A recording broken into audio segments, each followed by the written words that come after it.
Today I'm going to break down the quarterback position, in particular who I think has the edge to start and what the backup look like for Oklahoma. Now it's coming up after the bumper. What do you mean you don't subscribe to my son's YouTube channel?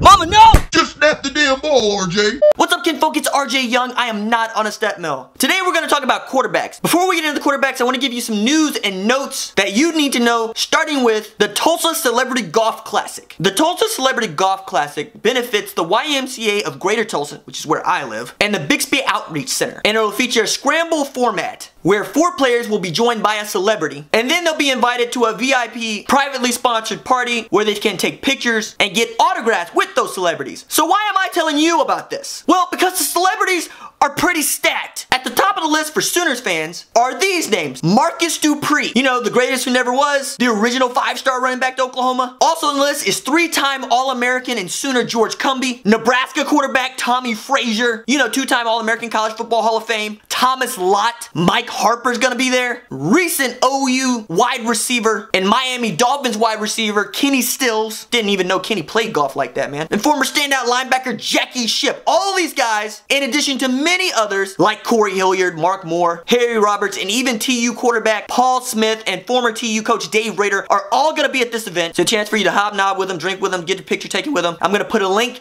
to how you can play in that Scramble event in the description below. Pony up for charity. The next bit of news you need to know is 4-star cornerback Chris Steele has narrowed his top list of schools to 8. Of those 8 are Oregon, USC, South Carolina, Oklahoma, Miami, Florida, Tennessee, and Penn State. You might also notice that a day before Chris Steele released his top 8, Lincoln Riley tweeted the eye emojis. We still don't know who it was. I was hoping it might be Bryce Young, but if it was Chris Steele, I'm okay with that too. And I guess the shade here is that Steele did not drop Texas into the list of schools that he's still considering, which means that Texas still only has 1 defensive back on its commitment list, and we get to continue to throw shade at how Texas recruiting is trash. Steele announced after his official visit to the spring game that he will make his commitment announcement on July 7th of this year. Next bit of news you need to know is Oklahoma Sooners athletic director Joe Castiglione got a raise. He saw his base salary go from $375,000 to $450,000, with his total annual compensation coming to just over $1.5 million.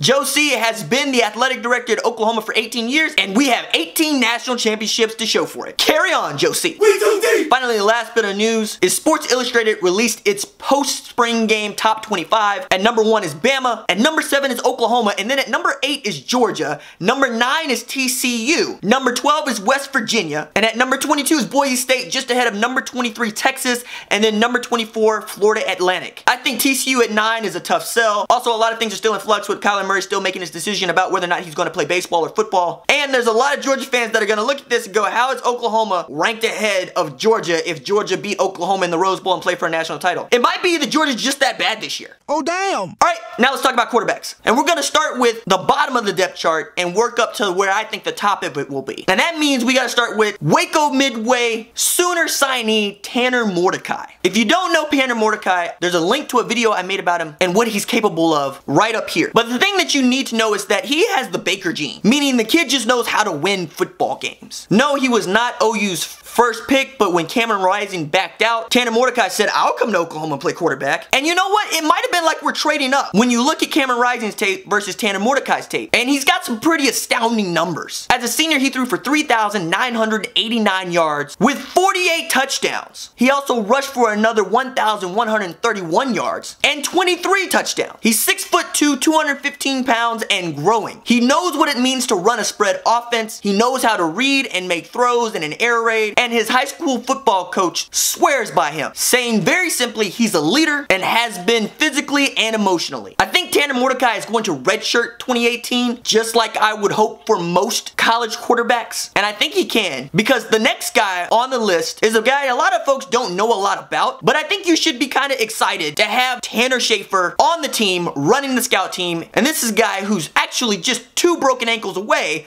from starting at quarterback for the Sooners. And he also knows how to play some some quarterback. Tanner Schafer is a Texas Panhandle kid who led Class 2A Canadian high school to 2 state championships, and while running the air raid threw for 4,000 yards, 49 touchdowns, and just 2 picks. And this isn't the kind of kid that just shows up on your doorstep, although Baker Mayfield just did kind of show up on our doorstep, but you get my point. He had an offer to play quarterback at Tulsa on scholarship. He also had an opportunity to go to Ohio University or Abilene Christian to play quarterback. He was recruited to be a walk-on quarterback at both Texas Tech and Oklahoma, and he chose Oklahoma. And now he spent a considerable amount of time in Lincoln Riley's air raid system. And if something should happen, I believe we're in good hands with Tanner Schafer. Now we got to get to the 2 guys that I believe are actually vying for the starting quarterback job. Those are Austin Kendall and Kyler Murray. While both of them looked kind of suspect during the spring game, and both of them had errant passes and didn't look like they had the kind of control that we're used to seeing from a Baker Mayfield, but we've honestly been spoiled, I still believe this is Kyler Murray's job to lose. So Austin Kendall is number 2 on the depth chart, simply because when it comes to intangibles and the gifts of speed and the gifts of improvisation, Kyler Murray's just a step above Austin Kendall, though Austin Kendall might be the more polished quarterback. So right now I have Austin Kendall at number 2 and Kyler Murray at number 1 for the Sooners heading into fall camp. Alright, that's it for me. Deuces.